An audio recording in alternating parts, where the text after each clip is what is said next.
Bienvenidos a mi canal. La historia de hoy es un viaje de secretos, transformación y una faceta de mí. Nunca fui un niño que supiera las palabras adecuadas para lo que me pasaba por dentro. Era de esos niños que aprendieron pronto que las palabras podían meterte en problemas. Que las etiquetas podían convertirte en un blanco. Que ser diferente no era un rasgo peculiar de la personalidad, sino un riesgo que gestionabas con discreción, como un escondite secreto de dulces o el recuerdo de una pesadilla. Aprendí a observar la habitación antes de hablar, a leer las caras, a convertirme en un pequeño experto en lo que la gente esperaba de mí. Esa habilidad me ayudó a tener éxito más adelante en la vida, pero también me entrenó para desaparecer de mí mismo.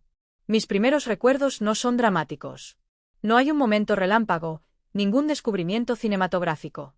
Solo hay una sensación que no puedo identificar, como si estuviera un poco desalineado con mi propio reflejo. Recuerdo estar en la primaria y notar cómo la ropa de las niñas se movía de forma diferente, cómo las telas parecían más suaves, cómo los colores parecían más delicados.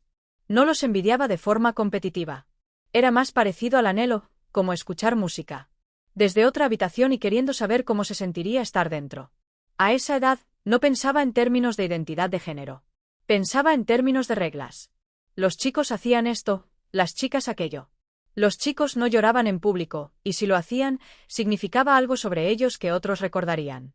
Los chicos no vestían ciertas cosas, no se movían de cierta manera, no hablaban con demasiada dulzura, no les importaba demasiado su apariencia, excepto en las formas aprobadas y rudas. Entendía esas reglas sin necesidad de que nadie me las explicara. Y aún así, encontré pequeñas maneras de cruzarla. Fila cuando nadie miraba. Empezó con objetos que ni siquiera eran ropa. Una toalla envuelta alrededor de mis hombros como un chal después del baño. Una pieza de disfraz en una caja de disfraces en casa de un primo. Una bufanda que toqué con las yemas de los dedos más tiempo del necesario porque sentía como una promesa de otro yo. Lo hacía rápido, en silencio, con la misma ansiedad consciente que tienes cuando estás haciendo algo mal, pero no puedes explicar por qué se siente bien. Miraba hacia la puerta, escuchaba pasos, luego me detenía y volvía a poner todo como lo encontré, como si pudiera borrar la evidencia del aire.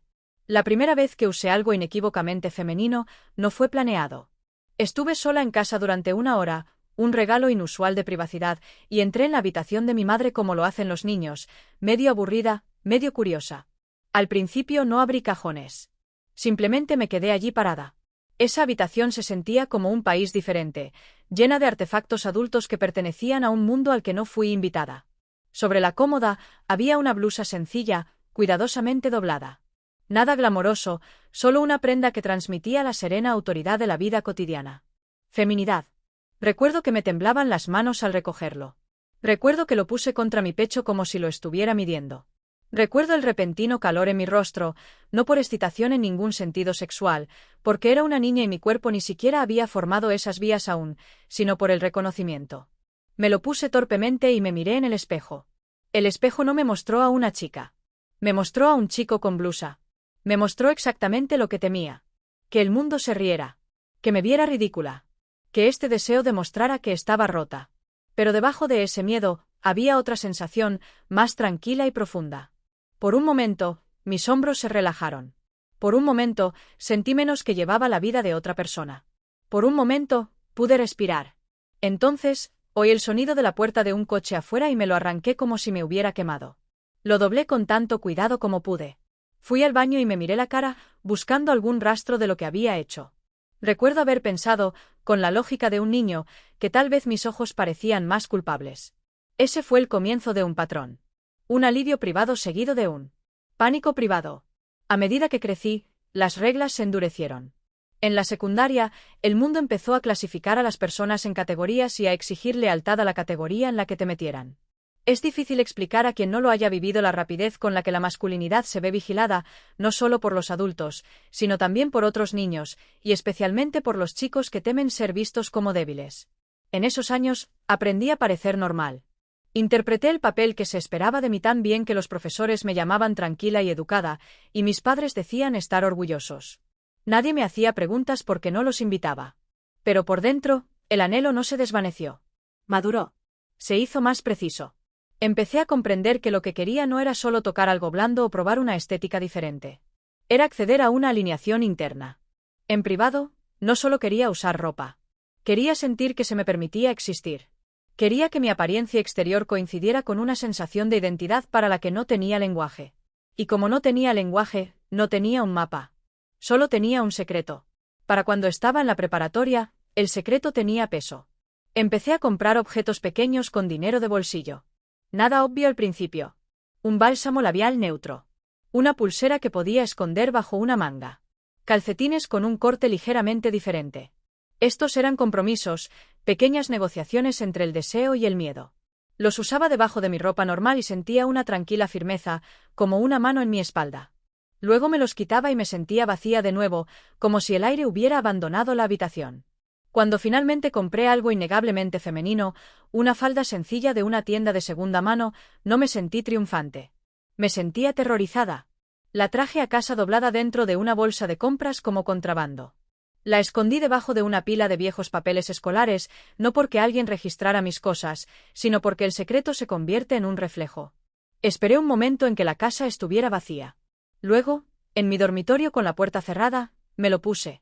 La tela se movió alrededor de mis piernas de una manera que se sintió desconocida y extrañamente obvia, como si mi cuerpo estuviera recordando algo que nunca le había permitido hacer. Me miré al espejo y sentí la misma reacción multidimensional que tuve de niña. Inseguridad, miedo al ridículo y, por debajo, una sensación más suave. Una emoción más estable, alivio. E inmediatamente después, vergüenza. No porque el acto en sí dañara a alguien, sino porque había asimilado, como todo el mundo, la idea de que los hombres que hacen esto son risibles, engañosos, perversos o débiles. Nunca había conocido a nadie que hablara de cuervos vestidos de forma realista y sin sensacionalismo. Las únicas referencias que vi fueron chistes, historias de terror o contenido para adultos que se suponía que no debía ver. Esas referencias me enseñaron a tener miedo de mí misma. Me enseñaron que si se lo contaba a alguien, pasar desapercibida. Y estaba la persona que, cuando la casa estaba vacía, sacaba la falda de su escondite y se paraba frente al espejo, no por emoción, sino por un momento de reconocimiento silencioso. No lo hacía a menudo, no porque el deseo fuera escaso, sino porque el miedo era constante. Cada vez que lo hacía, sentía como si estuviera pidiendo prestada la paz a crédito y tendría que devolverlo con ansiedad más tarde. También intenté, como mucha gente, superarlo por la fuerza. Me dije a mí misma que pararía. Tiraba cosas en momentos de pánico, y luego sentía una pena que parecía desproporcionada a los objetos en sí. No era la falda lo que echaba de menos. Era el permiso.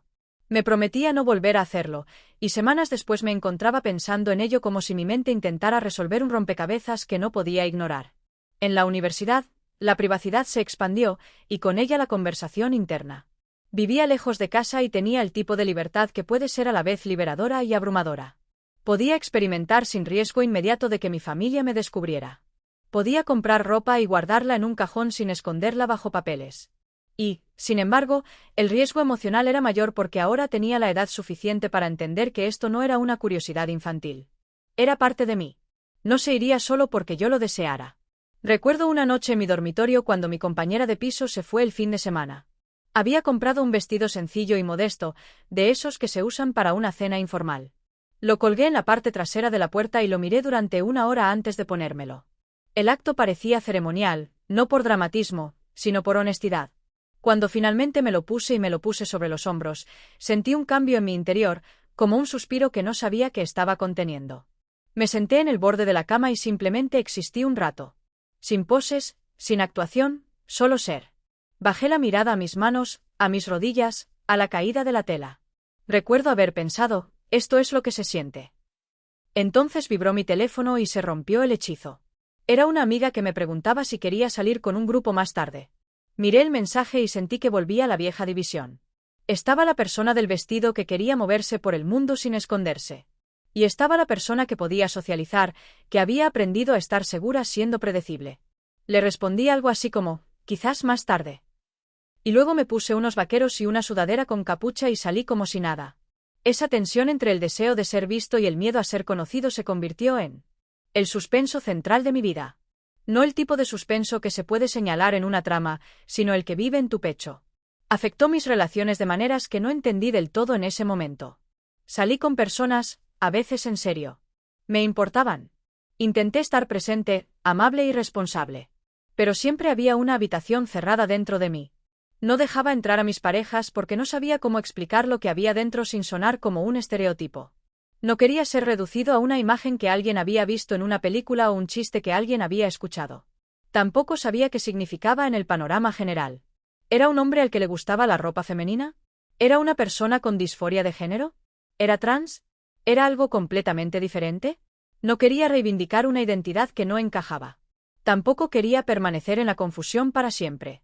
La incertidumbre hacía que todo pareciera inestable, como construir una casa sobre arena. Así que hice lo que mucha gente callada y ansiosa hace. Investigué en privado. Leo ensayos personales, información médica, memorias, foros y el tipo de publicaciones de consejos, que van desde la compasión hasta la despreocupación. Aprendí que disfrazarse puede significar muchas cosas para muchas personas. Para algunos, es expresión. Para algunos, es actuación. Para algunos, es cultural. Para algunos, es lúdico. Para algunos, está profundamente ligado a la identidad. Aprendí que la expresión de género no es lo mismo que la identidad de género, pero que para algunas personas, la expresión se convierte en una puerta a la identidad. Aprendí que la vergüenza prospera en el aislamiento y que nombrar tu experiencia puede reducir su poder. Pero la información no me dio coraje automáticamente. El miedo era práctico. Me preocupaba mi familia, sus creencias, sus esperanzas para mí, su capacidad de comprender algo que desafiaba los roles que habían conocido. Me preocupaba por los amigos. Me preocupaba los trabajos y los gerentes de contratación y los sesgos invisibles que pueden decidir tu vida sin anunciarse. Me preocupaba mi propia mente. 2. Sobre si estaba persiguiendo algo que nunca me satisfaría, sobre si me arrepentiría de cualquier paso que diera, sobre si me estaba engañando a mí mismo. Había noches en las que me quedaba en mi apartamento vestida como me hubiera gustado. Podía vestirme por fuera y sentir una tristeza tan aguda que parecía física. No ansiaba atención. No intentaba escandalizar a nadie. Solo quería que mi vida exterior dejara de contradecir mi vida interior. Quería que terminara el monitoreo constante. Quería despertar sin negociar con mi propio reflejo. El punto de inflexión no fue un momento. Fue una lenta acumulación de momentos en los que el esfuerzo de ocultarme empezó a costar más que el riesgo de cambiar. La primera vez que se lo conté a otra persona no fue una confesión dramática. Fue una conversación cuidadosa y temblorosa con un terapeuta. Había evitado la terapia durante años porque temía lo que significaría hablar. Hablar hace que las cosas sean reales. Hablar elimina la ilusión de que puedes controlarlo todo al no nombrarlo nunca. Pero con el tiempo, mi ansiedad se había convertido en algo que no podía ignorar. Estaba funcionando, trabajando, pagando facturas, sonriendo en los momentos adecuados. Pero la tensión interna era constante, y empecé a notar cómo afectaba mi sueño, mi estado de ánimo, mi capacidad de sentir alegría. Encontré un terapeuta con experiencia en problemas de identidad de género. No porque quisiera una respuesta predeterminada, sino porque quería un lugar seguro para explorar. En la primera sesión, no hablé mucho. Hablé del estrés, de sentirme desconectada, de tener problemas para tomar decisiones. En la segunda, insinué algo que llamé un lado privado. En la tercera, pronuncié la palabra estrés colectivo en voz alta por primera vez en una habitación con otra persona. Esperaba que el terapeuta reaccionara, que se sorprendiera, que me clasificara, que me diera una explicación rápida. En cambio, me preguntaron cómo me sentía al vestirme así. Me preguntaron qué sentí después. Me preguntaron qué temía que pasara si alguien se enteraba. Me preguntaron qué esperaba, no en términos de fantasía, sino en términos de una vida cotidiana que se sintiera llevadera. Lloré en esa consulta, no porque me abrumara la vergüenza, sino porque me abrumaba que me escucharan sin juzgarme. Me di cuenta de cuánto tiempo había estado preparándome para el impacto. Cuando el impacto no llegó, la tensión tuvo que irse a alguna parte y se convirtió en lágrimas. Tras meses de terapia, dejé de tratar mi identidad como una emergencia y comencé a tratarla como una realidad que debía comprenderse. Hablamos sobre la diferencia entre lo que disfrutaba estéticamente y lo que necesitaba emocionalmente. Hablamos del papel de la vergüenza y cómo puede distorsionar el significado de tus propias acciones. Hablamos de cómo el secretismo puede hacer que cualquier cosa parezca más intensa y aterradora de lo que es. Hablamos de cómo construir un sistema de apoyo con cuidado, éticamente, sin convertir a mis seres queridos en terapeutas, sin pedirle a nadie que cargue con más de lo que puede. Y poco a poco, emergió una verdad más clara. Para mí, el travestismo no era simplemente un pasatiempo. No era un disfraz. Era una forma de alineación que aliviaba una profunda incomodidad que había intentado ignorar. El alivio no se trataba solo de la ropa. Se trataba de la idea de mí misma como alguien que podía ser amable, que podía ser vista como femenina, que podía habitar ese espacio sin disculparse. Se trataba de que mi sentido de identidad estaba más cerca de la feminidad de lo que había admitido. Decírmelo a mí misma fue como pisar un puente que no veía el final. De repente, no supe exactamente quién era, pero sabía que no podía seguir viviendo como dos personas para siempre. Aun con esa idea, no me apresuré. Pensé en la responsabilidad. Pensé en la diferencia entre impulso y compromiso. Pensé en la realidad de que la exploración de la identidad afecta a más de una persona, especialmente si tienes familia, pareja, compañeros de trabajo. No quería tratar mi vida como un experimento que otras personas tendrían que limpiar. Quería avanzar con honestidad y cuidado. Así que comencé con pasos pequeños y sostenibles. Me permití vestirme en casa con más frecuencia, no como un ritual dramático, sino como una parte normal de mi vida. Aprendí qué estilos me sentaban bien en lugar de los que parecían un estereotipo. Aprendí a crear un atuendo que no se tratara de pasar desapercibido o impresionar a nadie, sino de comodidad y autenticidad. Practiqué el maquillaje de una manera sutil y práctica. Aprendí a cuidar la piel no porque buscara la perfección, sino porque quería tratar mi cuerpo como si mereciera atención en lugar de descuidarlo. También comencé a notar algo importante al expresarme de manera femenina. No me convertí en otra persona. Me volví más yo misma. Mi voz se suavizó, no porque intentara imitar a las mujeres, sino porque no estaba forzando la dureza. Mi postura cambió porque no me estaba preparando. Mis pensamientos se sentían más claros. Mi sentido del humor regresó. Era como vivir en una casa donde los muebles finalmente encajaban en la habitación. Aún así, había un muro entre mi hogar y el mundo exterior. La primera vez que salí en público vestida de manera femenina, elegí un lugar donde nadie me conocía. Conduje hasta un barrio al otro lado de la ciudad, aparqué lejos y me senté en el coche durante 20 minutos con las manos en el volante. Mi corazón latía con fuerza como si estuviera a punto de cometer un delito. Miré mi reflejo en el retrovisor una y otra vez. Me dije a mí mismo que podía irme a casa. Me dije a mí mismo que no tenía que demostrar nada. Me dije a mí mismo que el objetivo no era la valentía. Era la honestidad. Salí del coche y el aire se sintió diferente en mi piel.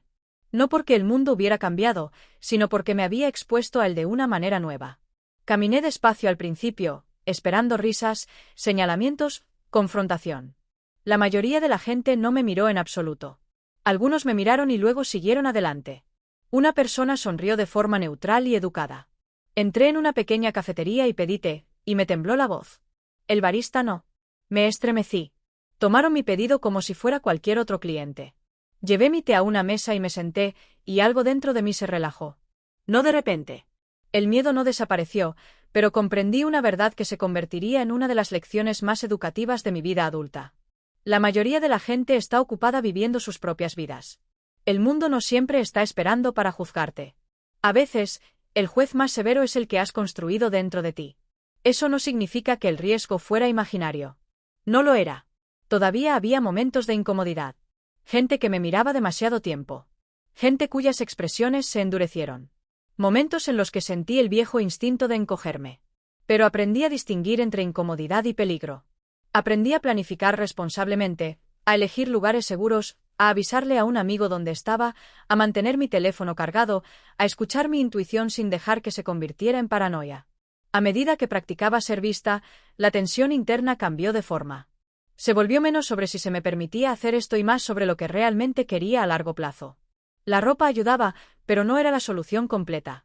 Había días en que me miraba al espejo, con ropa femenina puesta, y sentía alivio y luego también pena, porque mi cuerpo seguía sin corresponder a lo que sentía por dentro.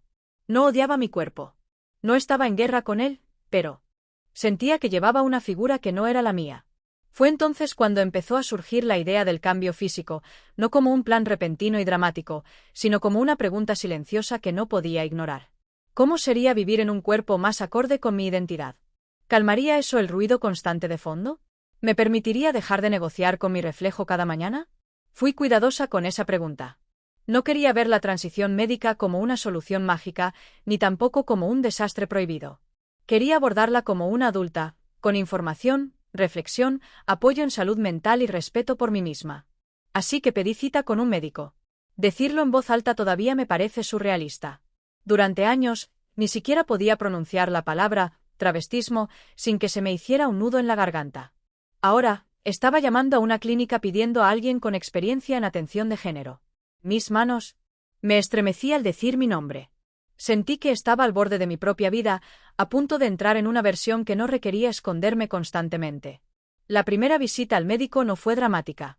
Fueron luces fluorescentes, papeleo y el simple y estresante acto de estar sentada en una sala de espera mientras otras personas tosían y revisaban sus teléfonos.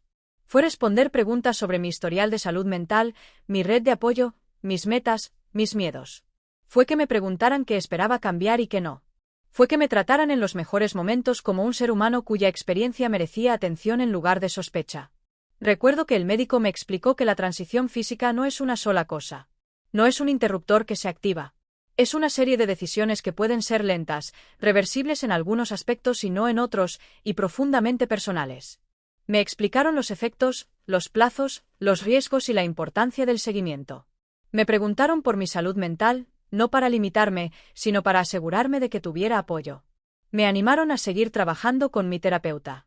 Salí de esa cita agotada, no porque fuera mala, sino porque era real. La realidad pesa. De camino a casa, lloré de nuevo, no solo de miedo, sino del extraño alivio de que me tomaran en serio. El secreto había salido de mi habitación y estaba en un historial médico. Eso me aterrorizó y me tranquilizó al mismo tiempo. No comencé ningún tratamiento médico de inmediato. Regresé a casa y me senté a pensar en ello. Escribí en un cuaderno. Anoté mis esperanzas y miedos. Imaginé futuros diferentes. Me hice preguntas difíciles. ¿Y si mi familia me rechaza? ¿Y si pierdo amigos? ¿Y si el trabajo se complica? ¿Y si cambio y sigo sintiéndome infeliz? ¿Y si no cambio y paso el resto de mi vida en silencio? El suspense de ese periodo no se trataba de un drama externo. Se trataba de la responsabilidad ética de elegir un camino que afectaría no solo mi cuerpo, sino también mis relaciones y mi lugar en el mundo. Sabía que, tomara la decisión que tomara, tendría consecuencias. La pregunta era con qué consecuencias podría vivir sin perderme a mí misma. Finalmente, comencé un proceso con supervisión médica hacia la alineación física. Mantendré esta historia centrada en el lado emocional y humano.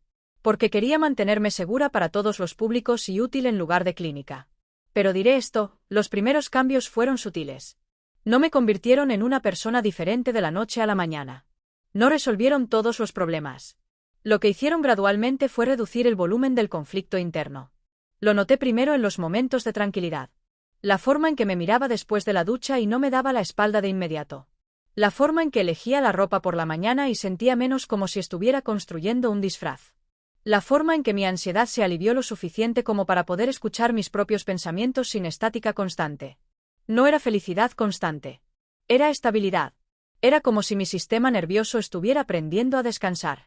Por supuesto, la estabilidad vino con nuevos desafíos. Si cambias tu vida de manera significativa, no solo obtienes alivio, también enfrentas nuevas realidades.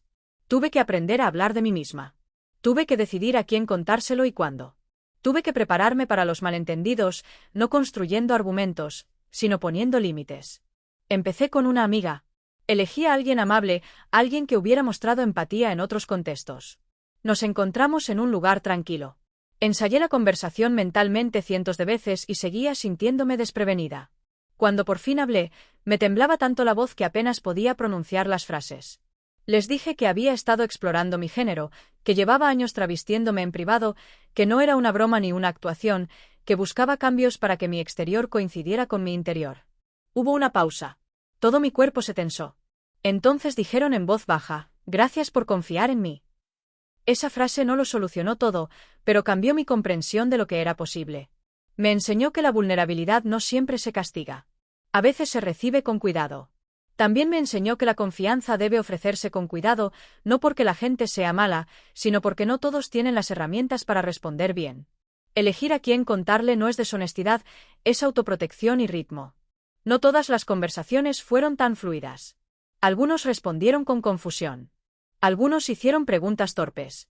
Algunos hablaron de política como si mi vida fuera una opinión. Algunos lo intentaron, me tranquilizaban de maneras que parecían borrarme, diciéndome cosas como, «Pero sigues siendo tú», sin darme cuenta de que la cuestión era que intentaba ser yo misma más plenamente. Una persona se retiró en silencio, no con crueldad, sino con una distancia que dolía más que las discusiones. Esa pérdida me enseñó algo doloroso e importante. A veces, la gente puede quererte y aún así no poder caminar contigo. Con mi familia, esperé más. Mi relación con ellos era muy importante y no quería apresurar una conversación que llevaría tiempo. También necesitaba ser honesta conmigo misma primero. No quería presentarles una historia a medias y luego cambiar mi lenguaje cada mes. Quería poder decir, esto es real. Lo he pensado. Estoy recibiendo apoyo. Estoy asumiendo la responsabilidad. Cuando finalmente se lo conté, no empecé con etiquetas. Empecé con mis sentimientos y mi historia. Les dije que durante años me había sentido incómoda con el rol que me habían asignado, que había intentado ignorarlo, que había afectado mi salud mental, que había estado trabajando con un terapeuta y profesionales médicos. Les dije que no estaba haciendo esto para rebelarme. O para llamar la atención. Lo hacía porque vivir como lo había estado haciendo me estaba desgastando poco a poco. Mi madre lloró. Mi padre se quedó callado. El silencio era como estar bajo un cielo denso. Recuerdo haber pensado, esta es la consecuencia que temía. Y ahora estoy en ella. Me hicieron preguntas. Algunas eran cariñosas. Otras, asustadas. Hubo momentos que sentí como pequeños rechazos. No porque dijeran cosas crueles, sino porque no podían entender de inmediato. Mi padre dijo en un momento, simplemente no quiero que te compliques la vida. Y entendí lo que quería decir, aunque me dolió. Hablaba desde la perspectiva de que la seguridad viene de encajar. Le dije con la mayor delicadeza posible que mi vida ya era dura. Era dura de una manera que él no podía ver. Le dije que lo más difícil no era el mundo exterior. Era despertar cada día y fingir ser otra persona. Le dije que no les estaba pidiendo que lo entendieran todo de la noche a la mañana. Les estaba pidiendo que intentaran seguir queriéndome mientras aprendían. Esa conversación no terminó en una resolución perfecta. La vida real rara vez lo hace. Terminó con agotamiento, incertidumbre y un frágil hilo de conexión. Con el tiempo, ese hilo se fortaleció. Mi madre pidió recursos. Mi padre tardó más, pero no me interrumpió. Hubo reuniones familiares incómodas. Hubo errores de pronombres y momentos de visible incomodidad. También hubo momentos de esfuerzo silencioso que significaron más que grandes discursos. Mi madre usó mi nombre elegido en un mensaje de texto por primera vez. Mi padre preguntó cuidadosamente cómo iban mis citas médicas. A través de todo esto, aprendí una lección importante sobre la empatía. No siempre llega como comprensión inmediata. A veces llega como disposición. A veces el amor se manifiesta como un esfuerzo imperfecto repetido en el tiempo. A medida que mis cambios físicos progresaron y mi presentación cambió, el mundo comenzó a responder de manera diferente. No siempre negativamente, pero sí de manera diferente. Las suposiciones de la gente cambiaron. Los desconocidos se dirigían a mí con diferentes honoríficos. Algunas puertas se abrieron, otras se cerraron. Me volví más consciente de cuánto influye el género en las interacciones cotidianas, cómo las personas escuchan, cómo interrumpen, cómo interpretar la confianza, cómo interpretan la suavidad. Hubo días en los que me sentía expuesta como si cada viaje al supermercado fuera una prueba. Recuerdo estar de pie en un pasillo con una caja de huevos en la mano y darme cuenta de que me temblaban las manos. No porque alguien hubiera hecho nada, sino porque todavía estaba aprendiendo a evitar la visibilidad. Había pasado años practicando la invisibilidad. La visibilidad es un músculo que se construye lentamente. En esos momentos, volví a estrategias de afrontamiento que eran saludables y fundamentadas. Respiré. Me recordé a mí misma que debía estar presente. Me concentré en tareas prácticas. Le escribí un mensaje a una amiga. Fui a casa y descansé. No me avergoncé por estar ansiosa. Traté la ansiedad como una respuesta natural al cambio. También mantuve una rutina: terapia, sueño, movimiento, buena alimentación, limitar el desplazamiento de noticias catastróficas, mantener conexiones de apoyo cercanas. La autoaceptación no es solo un sentimiento. Es un conjunto de hábitos que protegen tu mente. Con el tiempo, noté un cambio sorprendente. Cuanto más vivía abiertamente, menos me obsesionaba con ser perfecta. Al principio, pensé que necesitaba hacerlo todo bien para merecer respeto.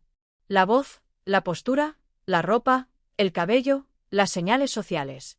Esa mentalidad era una trampa porque convertía la autenticidad en una actuación.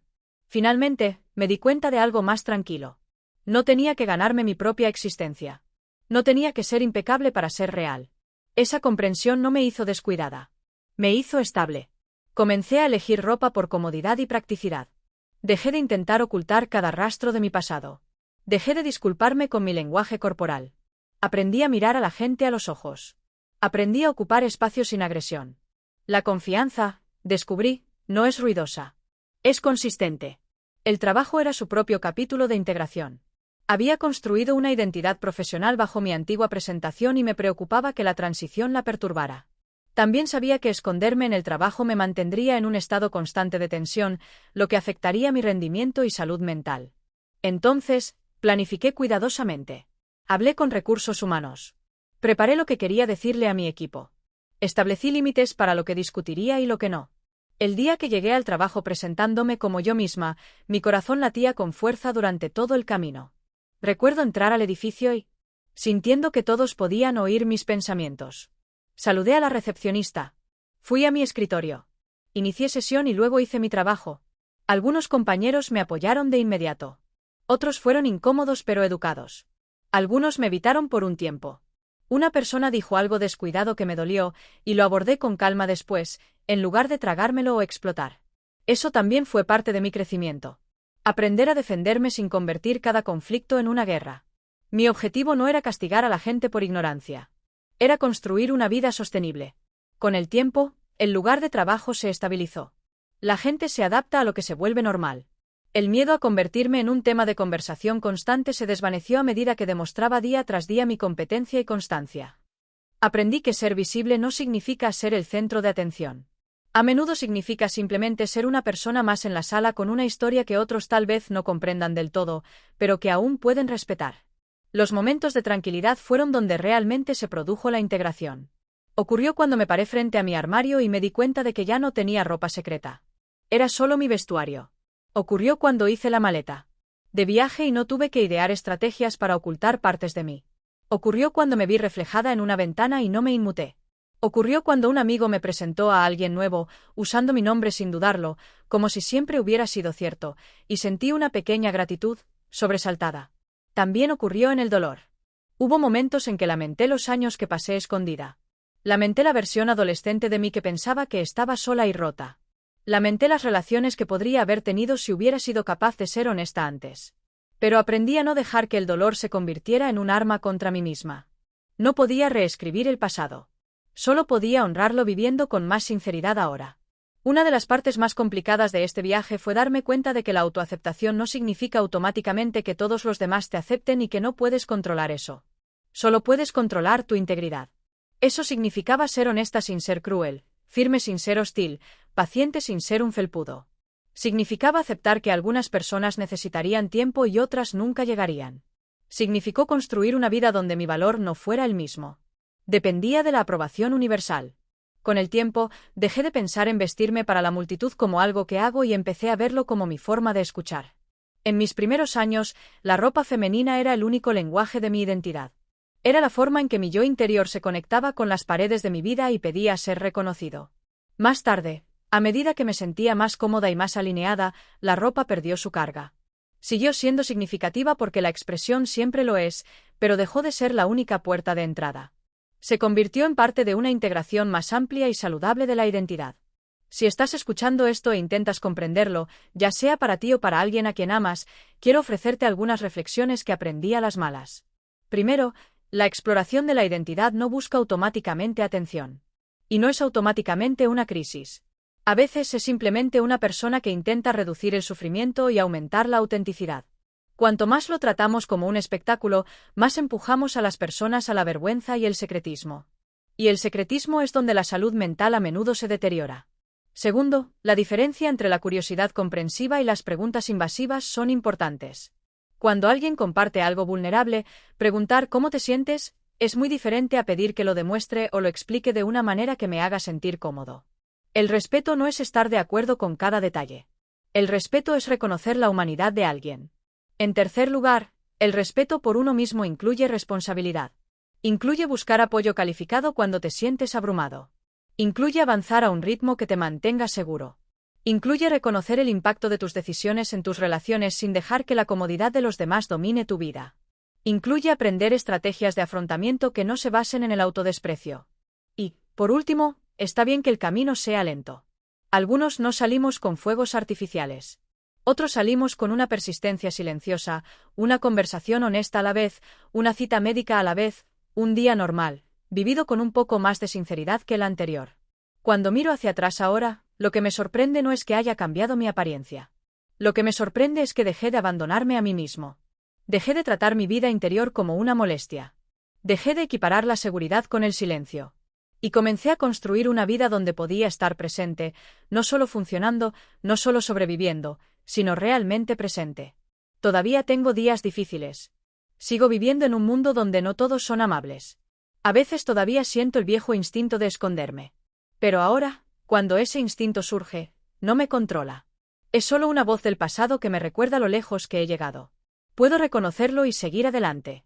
Y puedo decir sin dramatismo ni disculpas que buscar cambios físicos no se trataba de convertirme en otra persona. Se trataba de convertirme en alguien con quien finalmente pudiera vivir. Se trataba de acortar la distancia entre mi verdad interior y mi vida cotidiana. Se trataba de aprender que la dignidad puede ser silenciosa, que la valentía puede ser práctica y que el crecimiento puede verse como una persona que simplemente elige una y otra vez mostrarse tal como es. Gracias por ver y pasar este tiempo conmigo. Si esta historia te ayudó a comprenderte a ti mismo o a los demás un poco mejor, no dudes en explorar más en el canal.